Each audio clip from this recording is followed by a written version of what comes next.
के लिए कम से कम अगर 10 साल ये भारत के लिए ना खेले यहाँ से ना, तो ये तो नहीं कहूंगा आप मेरा नाम बदल देना, पर मैं बहुत निराश हूंगा कि अगर ऐसा ना हुआ तो मुझे लगता है कि अब वो समय आ चुका है कि अब वो एक और ट्रांजिशन होगा, एक अच्छी टीम अब सबसे बेहतरीन टीम बनने वाली है। पर उम्मीद यही है कि इस पारी के साथ उसका करियर जो है ना, वो अब वो गुड्डी जो है वो परवान चढ़ेगी।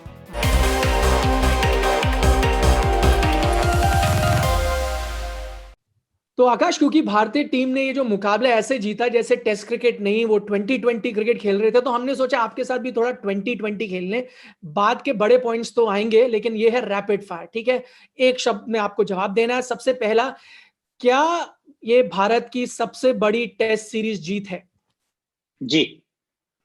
क्या ये इतिहास की सबसे अच्छी भारतीय टीम है? जी नहीं। क्या इसे अब तक की सर्वश्रेष्ठ सीरीज कह सकते हैं? ये मैं इंटरनेशनल क्रिकेट की बात कर रहा हूं, भारत नहीं। जो मैंने देखी है उसमें जी हाँ। एशेज से भी आपने ऊपर रखा है, 2005 की एशेज, ओके। क्या भारत के पास इस वक्त सर्वश्रेष्ठ टैलेंट पूल है? जी हाँ। क्या ये ऑस्ट्रेलियाई क्रिकेट इतिहास की सबसे साधारण बैटिंग लाइनअप है? जी हाँ। तो चलिए, बहुत अच्छे अंकों से आपने ये इम्तिहान पास किया। अब हम 5 पॉइंट्स पे नजर डालेंगे। उससे पहले एक और रैपिड फायर क्विकली पूछ लूं, क्या आज आप और सारे क्रिकेट एक्सपर्ट डिनर में हम्बल पाई खाएंगे? जी मैं खा चुका हूँ ऑलरेडी। मैं तो मतलब आप पूछिए मत जितना, आई मीन, और ये हम्बल पाई कई बार खाने के बाद ना थोड़ी सी शर्म आती है। यहाँ पे तो क्या? गर्व हो रहा है यार। I mean this is different कि आपका वो सीना इतना चौड़ा हो गया, इतना आप यू फील वेरी प्राउड, इतना गर्व महसूस होता है कि एक तो आप भारतीय हैं, आप भारतीय क्रिकेट के फैन हैं, और हमें तो और भी ज्यादा हो रहा है कि यार ये इस टीम का कभी मैं भी हिस्सा था। आई मीन क्योंकि ये बड़ी लंबी जर्नी रहती है ना, कभी शुरू होती है, कितनी पहले वो शुरू हुई थी, वहां से यहाँ तक का सफर। तो जिसने भी भारतीय क्रिकेट में तब भी खेला था, वो अब भी खेला है, जो बीच में भी खेले होंगे, उन सब ने अपना अपना छोटा छोटा रोल अदा किया होता है कि भारतीय टीम यहाँ तक या भारतीय क्रिकेट यहाँ तक पहुंचता है। तो मैं तो बहुत गर्व महसूस कर रहा हूँ जिस प्रकार से भारतीय टीम ने प्रदर्शन किया है। बड़ी सही बात आपने कही, एवोल्यूशन इसे ही कहते हैं। हर आदमी योगदान देता है, तभी धीरे धीरे, चाहे वो फिर कोई जनरेशन हो या टीम हो, वो बेहतर होती है। पहला पॉइंट ये है, पंत है तो मुमकिन है। आकाश, आप एक वो एक्सपर्ट थे जो कि क्रेडिट में यहां पर दूंगा, आपका हमेशा कहना था कि पंत के साथ आप बने रहे। ठीक है, विकेट कीपिंग में इतने वो अभी टॉप क्लास नहीं है, लेकिन फिर भी बल्लेबाजी से वो आपको एक्स फैक्टर देते हैं। यहां पर पंत के नजरिए से देखा जाए, पहला टेस्ट मैच तो खेलते ही नहीं है, वनडे क्रिकेट से भी वो अब बाहर हो गए, T20 से भी बाहर हो गए। उनके लिए निजी तौर पर कितना बड़ा प्रदर्शन था ये बहुत बड़ा प्रदर्शन था, क्योंकि 23 साल की छोटी सी उम्र में आई मीन इतनी रोलर कोस्टर राइड आपको मिलती नहीं है। क्योंकि ये? शुरुआत कहाँ हुई, एक्स फैक्टर वर्ल्ड कप की टीम में नहीं है, पर बुलाया जाता है कि यही तो हमारे वर्ल्ड कप के कैंपेन को बचाएंगे। उसके बाद आप तीनों फॉर्मेट के रेगुलर प्लेयर, और उसके बाद आप किसी भी फॉर्मेट में नहीं खेलते, तो एक बार तो आप घर का सबसे लाडला बच्चा है, और उसके बाद आपको पराया बना दिया जाता है। आई मीन इतना सब कुछ हो जाए आपकी छोटी सी उम्र में, तो फिर थोड़ा सा आपका दिल दहल जाता है कि सच क्या है और झूठ क्या है। एम आई एक्चुअली, मतलब वो टीम का मैं सबसे महत्वपूर्ण खिलाड़ी हूँ, घर का सबसे लाडला बच्चा हूँ, या मैं एक्चुअली पराया हूँ? तो वहां से अगर आप देखेंगे तो ये बड़ा जबरदस्त इन्होंने काम किया है। और चाहे वो पहले मैच की वो छोटी सी पारी थी, 29 रन की पारी थी निखिल, बड़ी महत्वपूर्ण पारी थी। उसके बाद जब दूसरे मैच में आते हैं तो 97 रन की पारी खेलते हैं, और उस पारी ने वो बीज बोया, वो बहुत इंपॉर्टेंट वो बीज बोया कि ऑस्ट्रेलिया डरी पहली बार, कि अगर पंत है ना तो फिर आप डिक्लेयर नहीं कर सकते। आपको ना 250 नहीं चाहिए, चाहे गाबा का इतिहास कुछ भी बताता हो, हम ना और रन बनाएंगे, हमें 350 चाहिए। वहां तक पहुंच नहीं पाते, पर कोशिश पूरी करते हैं। तो ये जो पंत फैक्टर है, जिसको हम एक्स फैक्टर से शुरू किया था हमने, उस पंत ने एक बार फिर बता दिया कि मुझ में विश्वास बनाए रखिए, थोड़े जताए रखिए, क्योंकि ये मैं वो वाला प्लेयर हूं। मैं आपको फ्रस्ट्रेट करूंगा, वो हर छोटे बच्चे का घर में काम होता है कि थोड़ा थोड़ा शैतानियां करता रहे, पर अंत में मैं बड़ा होनहार हूं। तो मेरे होनहार होने की जो काबिलियत है, उसको आप इग्नोर मत कीजिए, भूल मत जाइए। क्यों उनके सिर्फ इस पारी के बारे में बात करते हैं? एक आलोचना उनके साथ होती है ना कि बड़े गैर जिम्मेदाराना शॉट खेल के आउट हो जाते हैं। सिर्फ इस पारी में देखते हैं, यहां एक तरफ आपको तेजी से रन भी बनाने थे, फिर भी वो परिपक्वता नजर आई। वो एक्सपीरियंस बल्लेबाज की तरह खेल रहे थे। जब अटैक करना है तभी अटैक, जब खामखा रिस्क नहीं लेना तो नहीं ले रहे थे। एब्सोल्युटली, क्योंकि ये वो वाली पारी थी जिसमें, मतलब एक और अगर एनालॉजी हो तो ये होती है कि जब घर का बच्चा बड़ा हो जाता है, तो आपने उसको रिस्पॉन्सिबिलिटी दी, और वो उतने बड़ों की तरीके से खेल रहा है। वो इंग्लिश में कहावत रहती है कि like maturity is belying his age, and that's what we saw ना, कि आप बड़े आराम से खेल रहे हैं, उसके बाद आप खेल को चला रहे हैं। एक सामने टेस्ट मैच 100 खेल चुका है गेंदबाज, उसको ना आपने उंगलियों पे नचाया है कि अब मैं आपको छोड़ दूंगा, अब मैं ना आपको स्टेप आउट करके मारूंगा, अब मैं आपको पीछे से कट मारूंगा, थोड़ी देर बाद ऐसे पैडल स्वीप भी खेलूंगा। आपने मिड विकेट पीछे नहीं रखा, मेरे लिए थर्ड मैन पीछे रखा है। I mean this is respect of a different kind. तो अब मैं आपको मिड विकेट के ऊपर से चौका मार के बताऊंगा। जिस तरीके से, जिस अंदाज में, जिस वो कामनेस के साथ ये रन चेज किया ना, ये अनबिलीवेबल है। क्योंकि दिल मेरा ज्यादा धड़क रहा था कि अरे मतलब विकेट गिर सकता है, दूसरी नई गेंद आ गई है, अब चलो आउट भी हो गए तो अब क्या होगा, अभी तो मयंक अग्रवाल आउट हो गए। पर इनको जब आप देख रहे थे तो लग रहा था कि ये दिमाग में ना कंप्यूटर आराम से चल रहा है कि आखिरी में इतने रन चाहिए होंगे, फिर इतने तो मैं बना ही लूंगा, तो अभी क्यों मारूं, मैं बाद में मार लूंगा। ये जो मैच्योरिटी दिखी है, पहले हमें पंत से नहीं दिखती थी, इस वजह से ज्यादा आलोचना होती थी। पर उम्मीद यही है कि इस पारी के साथ उनका करियर जो है ना, वो अब वो गुड्डी जो है वो परवान चढ़ेगी। तो आपका दिल तो धड़क रहा था काफी तेजी से, लेकिन एक खिलाड़ी ने दिल जीत लिया, वो है शुभमन गिल। कई हम्म। लोग इस बात को लेकर निराश है कि भाई यहाँ पर डिजर्व करते थे 100। हम उनके पोटेंशियल के बारे में बात करते हैं, आपने भी कई बार कार्यक्रम में बात की है, लेकिन पोटेंशियल एक जगह है, प्रदर्शन में उसको तब्दील करना होता है। अब वो दिखा रहे हैं वो करके। और सबसे बड़ा लंबा सफर होता है और बहुत मुश्किल सफर होता है वो, एक पी से दूसरे पी तक, पोटेंशियल से परफॉर्मेंस तक। तो पोटेंशियल तो है, वो तो सबने देख लिया था, लेकिन इस प्रकार का प्रदर्शन निखिल, जब आप अपने साथी को गवा बैठते हैं, और रोहित शर्मा से सबको उम्मीदें थी क्योंकि वो तो थे सीनियर पार्टनर, और लंबा टोटल चेज करना हो तो फिर उन्हीं की तरफ आप देखेंगे। वो आउट हो गए शुरू में, पर शुभमन गिल ने क्या बैटिंग की है।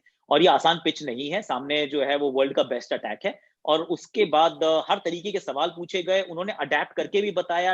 लंच से पहले कुछ और तरीके से, लंच के बाद कुछ और तरीके से, लंच से पहले वो फॉरवर्ड ट्रिगर मूवमेंट, और लंच के बाद वो बैकफुट की ट्रिगर मूवमेंट। तो इतनी छोटी सी उम्र में अगर आप इतना एडजस्टमेंट कर सकते हैं, बाउंसर का बराज आता है तो उसको छोड़ भी सकते हैं और उसको आप मार भी सकते हैं।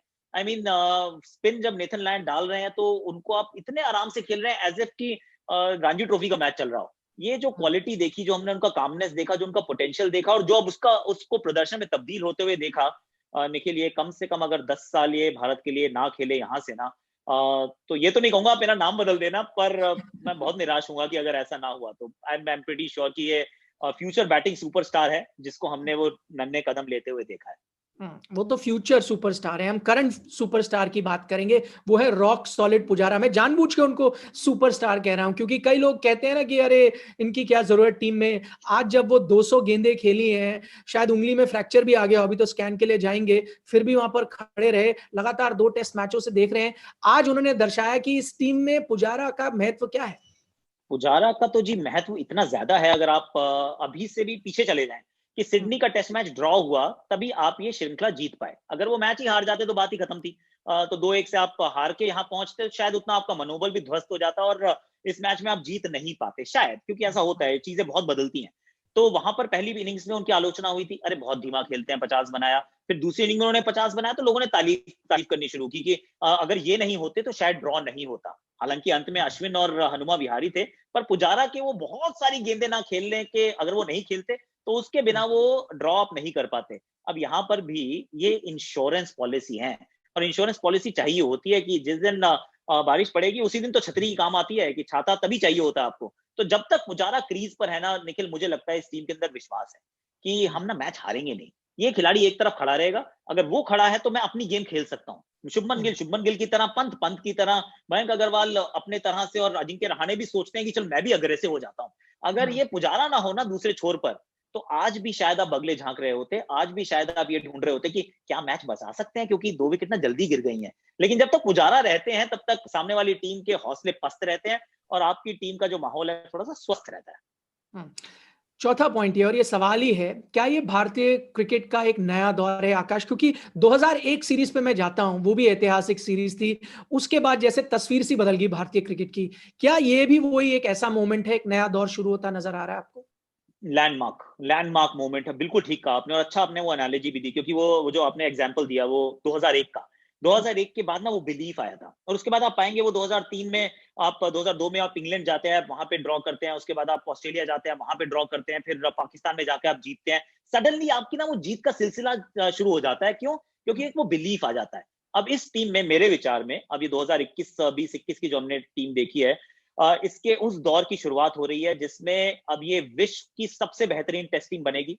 और स्टील, रिजॉल्व, रेजिलियंस, रेजोल्यूशन, मतलब जो उनका हमने देखा है, जो उनका लड़ने का जो जज्बा देखा है, उसके साथ आप इसमें ऐड कर दीजिए जो खिलाड़ी नहीं थे इस समय, चाहे वो कोहली हो, बुमराह हो, शामी हो, ईशांत हो, जड्डू हो, अश्विन हो, आपके पास अब वो पूरा असला तैयार है कि आप वो अश्वमेघ घोड़े को दौड़ा दीजिए कि जहां जहां जाएगा ना, अब वो सारा टेरिटरी आपकी है। अब अगर ये टीम जाके इंग्लैंड में, साउथ अफ्रीका में नहीं जीतेगी, न्यूजीलैंड में नहीं जीतेगी ना, तो मैं तो बहुत डिसअपॉइंटेड हूंगा। तो मुझे लगता है कि अब वो समय आ चुका है कि अब वो एक और ट्रांजिशन होगा, एक अच्छी टीम अब सबसे बेहतरीन टीम बनने वाली है। भारत के सामने ये सिरदर्द है कि किसको टीम में शामिल करें। ऑस्ट्रेलिया के नजरिए से देखें, अब उनको परेशानी ये होगी किसको टीम से निकालें। अब फिलहाल तो वही देख रहे हैं हम, क्या ऑस्ट्रेलियाई टीम में होंगे बदलाव। आकाश, कई नाम तो आ जाते हैं जहन में और बड़े बड़े दिग्गज नाम है। मिचेल स्टार्क का यहाँ नाम मैं ले रहा हूँ, टिम पेन जो कप्तान है टीम के, मैथ्यू वेड है। अब क्या होगा इस ऑस्ट्रेलियाई टीम का, क्योंकि ये अब लगातार दूसरी बार हार गए हैं भारत से अपनी जमीन पर,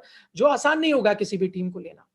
हाँ, बिल्कुल नहीं होगा, क्योंकि पिछली बार तो फिर भी चलिए एक अच्छा बहाना रेडीमेड था कि वार्नर नहीं है, स्मिथ नहीं है। इस बार तो वो भी थे।